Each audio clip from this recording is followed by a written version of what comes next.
Adventures in time and space, told in future tense. Dimension X.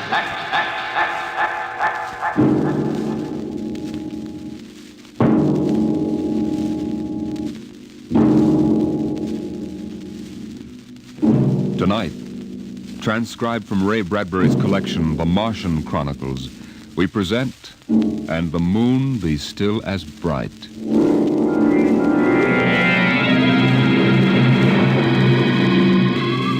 The first 3 expeditions to Mars left Earth in a mushroom of flame, arced through the atmosphere, and finally dwindled to tiny specks in the big eye of Mount Palomar telescope, and then were lost to sight forever. The prearranged landing signals flashed back to Earth, and then the radios went dead. One after the other, ships had disappeared and were never heard from again. But still the rockets came. The 4th expedition emerged from the silent gulfs of space and angled down toward the floating red disk of Mars, down into an orbit, as the order came to land. Stand by for deceleration. Deceleration, aye, sir. Skids down. Skids down, sir. Engine room. Engine room, aye. Landing procedure. Fire 1, 3, and 5. Aye, sir.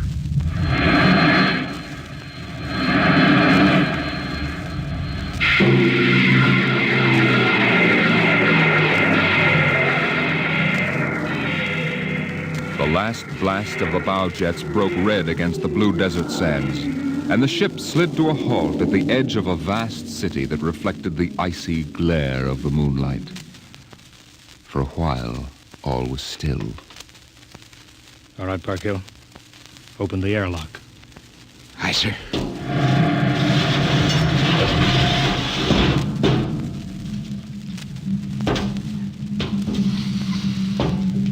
Fresh air. How about a fire, Captain Wilder? It's freezing. Later. We got work to do. Smell that air. You could get drunk on it. Say, there's an idea. Why don't we break out a bottle and celebrate? Biggs, there'll be no drinking done till we're secured. But we're landed, Captain. 3 other expeditions landed and disappeared within 24 hours. We're not relaxing security till we find out what happened to them. Maybe Martians? Exactly, Parkhill. Spender, you're an archaeologist. How old would you say those buildings are? Somebody built these cities? Well, I can't tell till I study them more closely. It's a kind of engineering we couldn't duplicate on Earth. Those thin, reed-like towers and the stone filigree wouldn't stand up under Earth pressure. Beautiful, aren't they? I'm not interested in the architecture now. I want to make sure there's nothing there that might be dangerous. Mr. Hathaway. Yes, sir. I want you to take a reconnaissance party into the city and find out what's there. The cities all look dead from the air, sir. They look dead, but I want to make sure. Mr. Spender, you better go with Hathaway. Yes, sir. Don't waste any time gathering relics either. You can make an archaeological study later. Right now, I want a security report. Biggs? Yes, sir. We'll set up camp right here. No man is to go more than 50 feet from the rocket. And there'll be no celebration till Hathaway and his party report back. No, sir. It's just that we've been cooped up in there. That's all, Biggs. We've landed safely. We're not safe yet. Not until we know what we're up against here. We'll maintain full security till Hathaway gets back.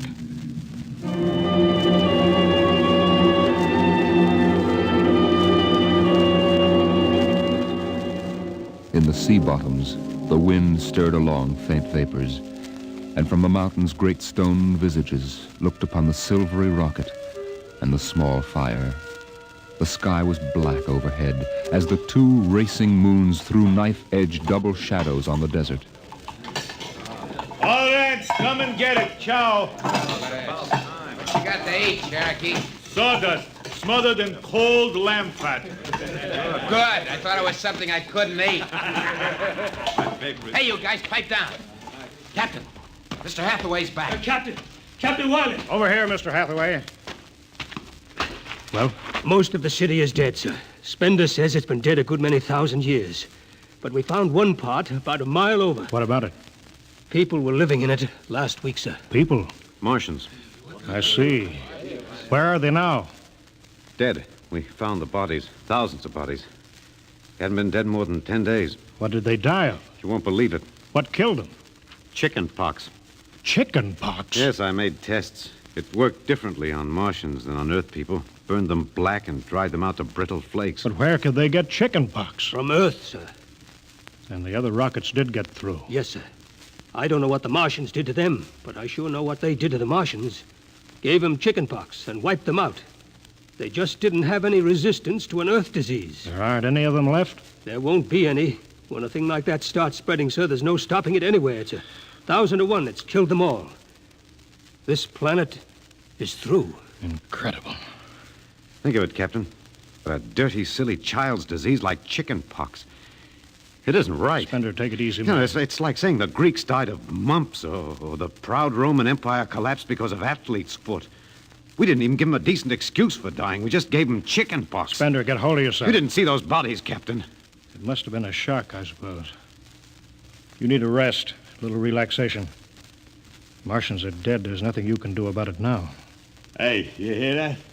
The Martians are all dead. Well, come on, let's break out a bottle and whoop it up. How about it, Captain? Well, all right, man. Oh, that's fine. Hathaway, see to the security guard. Yes, sir. Good Lord, do they have to do that now? It's been a tough trip. It's only natural they'd want to celebrate a little. Celebrate because a world died? Because a rotten little virus from Earth wiped out a whole civilization? Well, they're not thinking of Isn't that. there time later to throw old beer cans into the canals? A civilization died here. It's like butchering a pig in a churchyard. Spender, you think too much. We're lucky to get to Mars without catching a meteor in our bulkheads. Let it go at that. Save on Mars. The first statement, save on Mars. We gotta celebrate.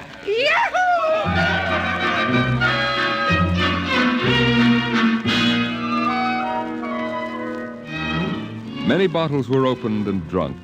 The voices got louder. The earth laughs and shouts echoing across the empty Martian sands. There was that time in New York when I ran into that blonde. Boy, what a blonde. Listen, the first thing she said... Spender listened to the wind over his ears, cool and whispering. He felt the land getting cooler. The stars drew closer, very clear. The air smelled clean and new.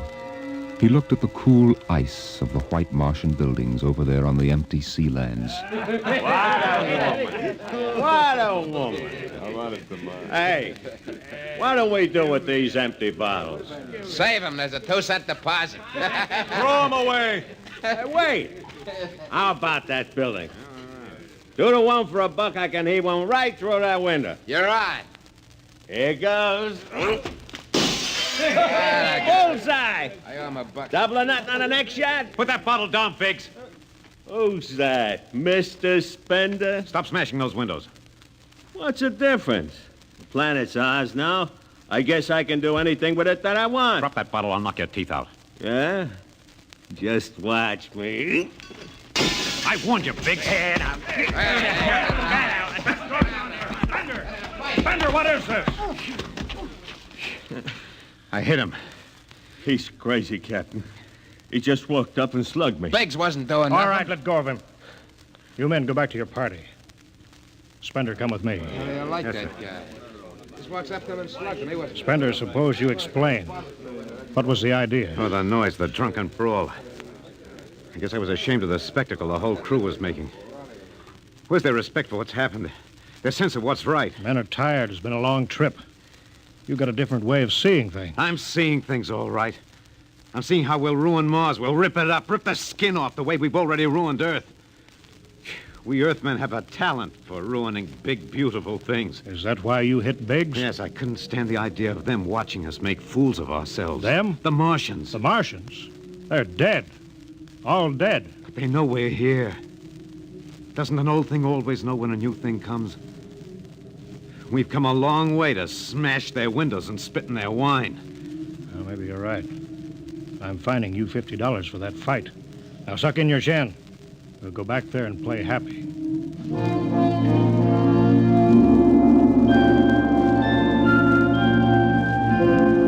Now the whole party moved out into the moonlight across the desert. They made their way into the dreaming dead city. The light of the racing twin moons glinted on the barrel of a pistol, the long blade of a machete, the round, gurgling shape of a raised bottle. Their shadows under them were double shadows on the ice-blue sand. They were waiting for something to stir in the dead city, something to rise, some ancient ancestral shape to come galloping across the vacant sea bottom on an ancient armored steed of impossible lineage, of unbelievable derivation. Look at it, Captain.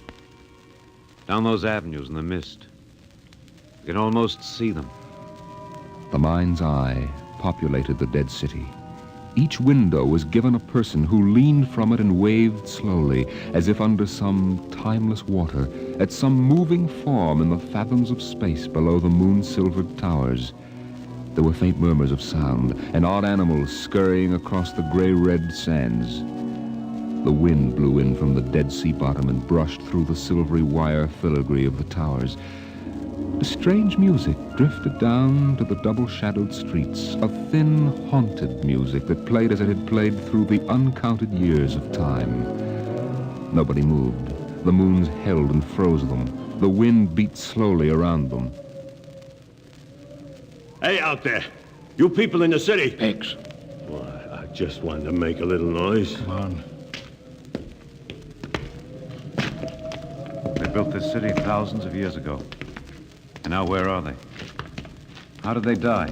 Who cares? They're dead. It's good enough for me.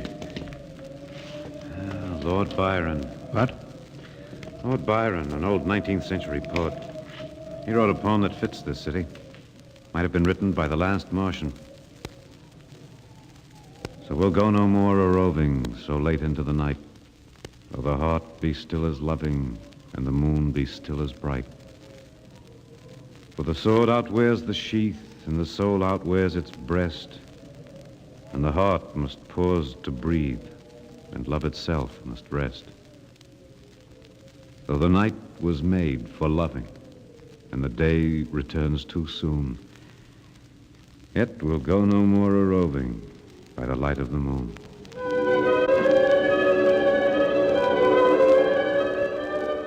Without a word, the Earthmen stood in the center of the city. It was a clear night. There was not a sound except the music of the wind.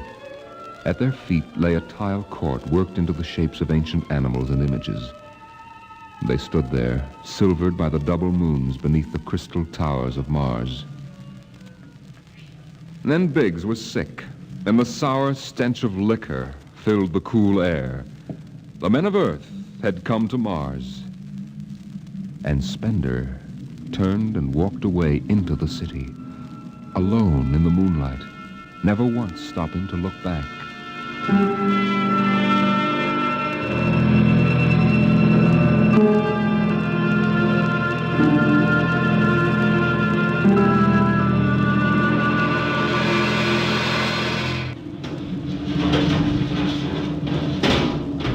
That you, Hathaway? Yes, sir. My trick on bridge watch, sir. What time is it? 0400. Any orders, sir? No, I'll stay on watch. You turn in. Aren't you sleeping, sir? I'll wait for Spender. He didn't come in? No. He's crazy. Walking away into the shadows, he didn't even look back. Spender's a strange man. He's crazy, sir. How's the rest of the crew? Sleeping it off. Biggs had DTs, but he's calmed down now. You can go back below, Hathaway. I'll take your watch. Captain Wilder, do you think Spender'll be coming in before morning? I don't know. You know, sir, I don't think he's ever coming back. That's the way I feel about him, sir. He'll never come back.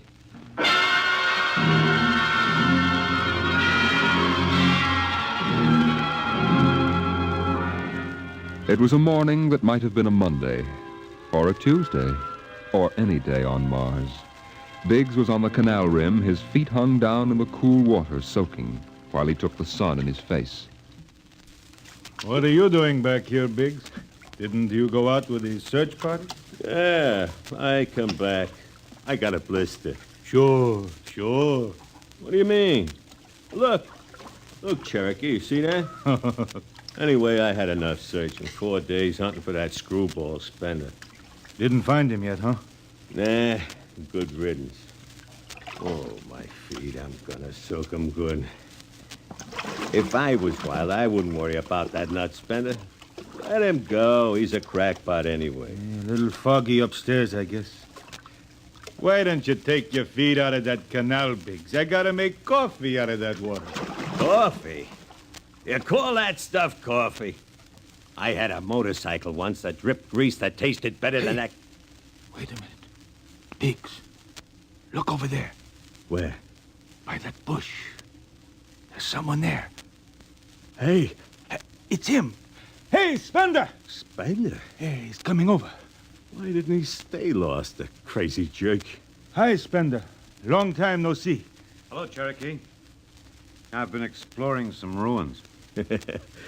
You and them ruins. You're like a dog in a boneyard. What's the matter? Where you been? Up in the hills. What would you say if I told you I found a Martian? Where? Yeah? Never mind. Let me ask you a question. How would you feel if you were a Martian and people came to your land and started to tear it up? I know how I'd feel. I've got Cherokee blood in me. My grandfather told me lots of things about the way they kicked the Indians around in the Oklahoma Territory. If there's any Martian around, I'm all for him. How about you, Biggs? They're dead. They're all dead. A good thing, too. Well, I found a Martian. Up in a dead town in the hills. I've been reading their books. They're easy to understand. I've learned their language. Then I found this Martian. He said, give me your boots, and I did. He said, give me your uniform, and I gave him my uniform. You're crazy, Spender. Hey, Cherokee, he's crazy. And the Martian said, give me your gun, and I gave him my gun, and then he said, come along and watch what happens. And the Martian walked down into camp, and he's here now. I don't see no Martian. I'm the last Martian. What? Biggs, I'm going to kill you. Cut it out. What kind of a lousy joke is that? Stand up and take it. Hey, put that gun away, Spender. Hey, cut it, Spender. Don't. Put that gun away. You're joking. You're kidding, huh? Spender!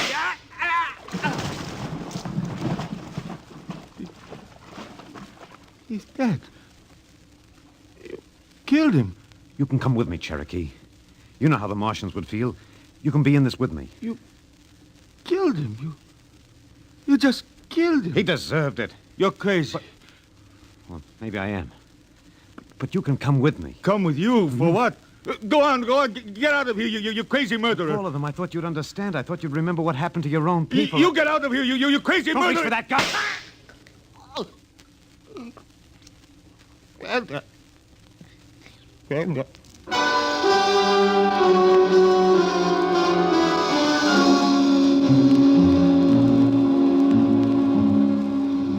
They're both dead, Captain Wilder. Who's missing? Only Spender. It must have been him, sir. Why didn't he come and talk to me? Why didn't Should have talked to me. I'd have shot his brains out. That's what I'd have done. They took him by surprise. There's no sign of a struggle. Hathaway, break out the arms locker. Issue pistols, rifles, and grenades. Yes, sir. You better get the Bible out of the navigation chest. We'll have to bury these two. Parkhill, Aye, sir. you start digging a grave. How about Spender? We'll have to go up in the hills and find him. Just let me at him with my bare hands. Crazy murdering louse. That's enough, Parkhill. The man is sick. He must be. Sick my That's enough. eye. Now grab a shovel. Start digging.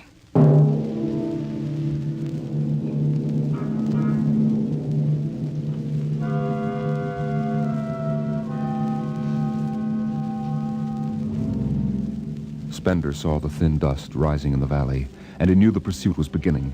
The sun burned farther up the sky, and the blue sand drifted lazily across the sea bottom below. He sat beside a quiet pool 10,000 years old and held a silver book. Through the house played the strange wind music of ancient Mars, and he heard voices whisper in his mind. I hear you. I've always heard you, even down there on Earth. Run, No, I won't run. What's the use? Live, what for? To see them tear down your temples and put up hot dog stands? Run. They've seen me. They know I'm up here. There's Wilder now. Got him right in my sights. Funny he hasn't ordered me to use grenades. He could lob one right up here and blow me to bits. Yeah, maybe the captain thinks I'm too nice to be blown to bits. He wants my death to be clean. Yeah, just one bullet hole in me, nothing messy. And why? Because he understands me. He's the only one in the crew who ever did. Well, at least I can do the same for him. Just one bullet in his heart, a nice clean death. All I have to do is pull the trigger and then...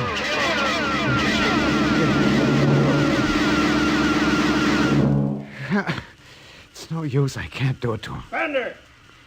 Spender, can you hear me, Spender? Yeah, I hear you, Captain. What do you want? Talk! Truce! All right, come on up. Leave your gun down there and keep your hands up.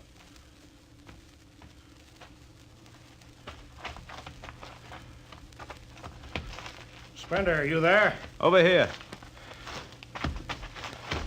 It's quite a climb. Mind if I sit down? Cigarette? Thanks. Light? Yeah, got my own. It's warm. Yeah, it is. You comfortable up here in the hills? Quite. How long do you think you can hold out? About 12 men's worth. Why didn't you kill all of us this morning when you had the chance? You could have. I know. I got sick. After I started killing people, I realized they were just fools and I shouldn't be killing them. But it was too late, so I came up here where I could get angry again. Why did you do it? Because I've seen that what these Martians had was just as good as anything we'll ever hope to have. They stopped where we should have stopped 100 years ago. They knew how to combine science and art and religion. They knew how to live with dignity and peace. And for that reason, you started shooting people? Look, when I was a kid, my folks took me to visit Mexico City. I'll always remember the way my father acted, loud and big.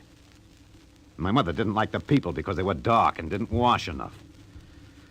I can see my mother and my father coming to Mars and acting the same way. Anything that's strange is no good to us. We aren't fit to take over this planet. But kill 2 men? What could I do? It's me against the whole Earth. Isn't it enough they've ruined one planet? Now they want to ruin this one. I'll kill you all off, Wilder. That'll delay the next rocket 5 years. And I'll kill them, too. If I'm lucky, I'll live to be 60. And I'll meet every expedition that lands on Mars. I'll be very friendly.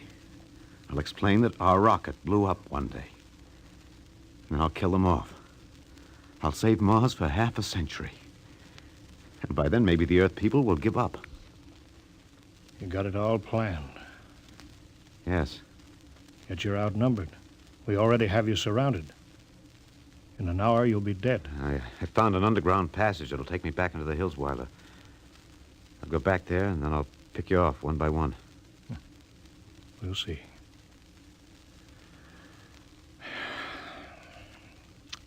It's a nice town you got here, Spender.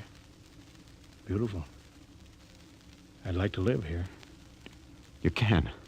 But join me. You're not like them. I'll show you what a good life these people had. I'll play you an old reel of Martian music that must be at least 50,000 years old, a kind of music you've never heard in your life. That sounds wonderful. But I can't stay with you. Sorry, Spender. I'm sorry this is happening. Guess you'd better go back now so you can start your attack. I guess so. Captain, I won't kill you. When it's all over, you'll still be alive. Then maybe you'll change your mind. No. There's too much Earth blood in me. I may even agree with you about all this. But that doesn't change what I've got to do. You won't stay? No. This is your last chance, Spender. You're sick. Come along with me quietly. No. Look, one last thing. If you win, do me a favor. Try to see that they don't tear this planet apart. Right. If it helps, just think of me as a very crazy fellow who went berserk one summer day. It'll be easier on you that way. I'll think it over. So long, Spender. Bye, Captain. Good luck.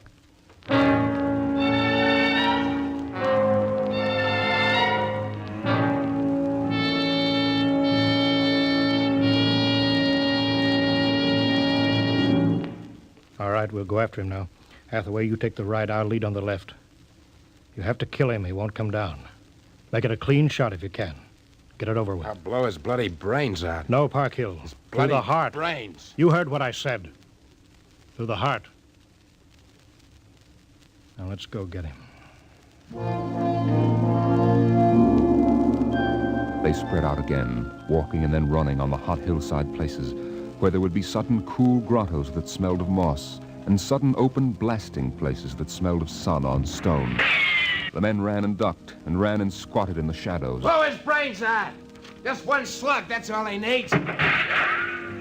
Captain Wilder hugged the rock warmed by the sun.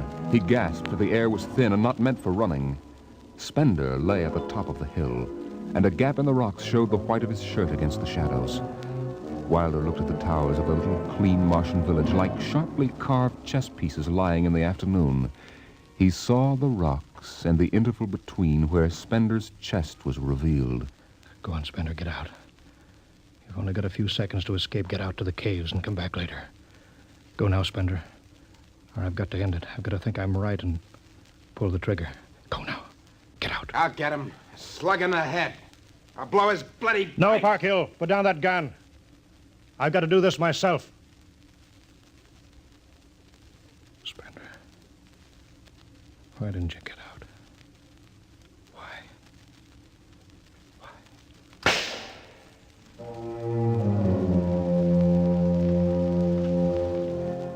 They buried him in that ancient valley town where the music of the wind played on through the days and the nights. They laid him in an ancient silver sarcophagus with waxes and wines which were 10,000 years old, his hands folded on his chest. The last they saw of him was his peaceful face in the cold silver light of the racing twin moons. The captain found the poem in Spender's pocket, and he read it before he shut the marble door.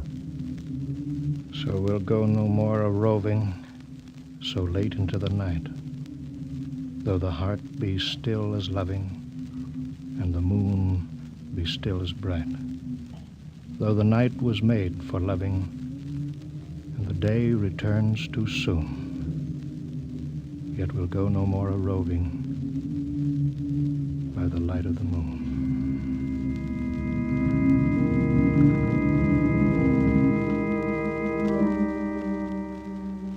The next afternoon, Parkhill did some target practice in one of the dead cities, shooting out the crystal windows and blowing the tops off the fragile towers. Captain Wilder caught Parkhill and nearly knocked his teeth out.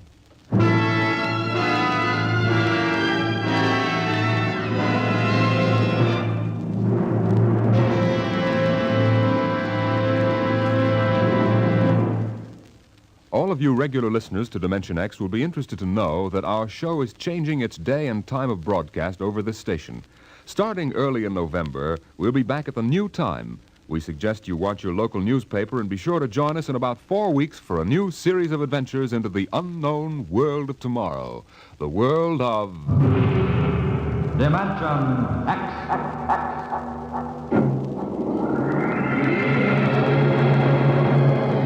Tonight, Dimension X is transcribed, And the Moon Be Still as Bright. Adapted for radio by Ernest Kenoy from the original story by Ray Bradbury.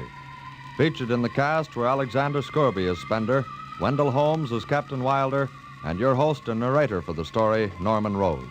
Music by Albert Berman, engineer Bill Chambers. Dimension X is directed by Edward King. This is Robert Warren speaking.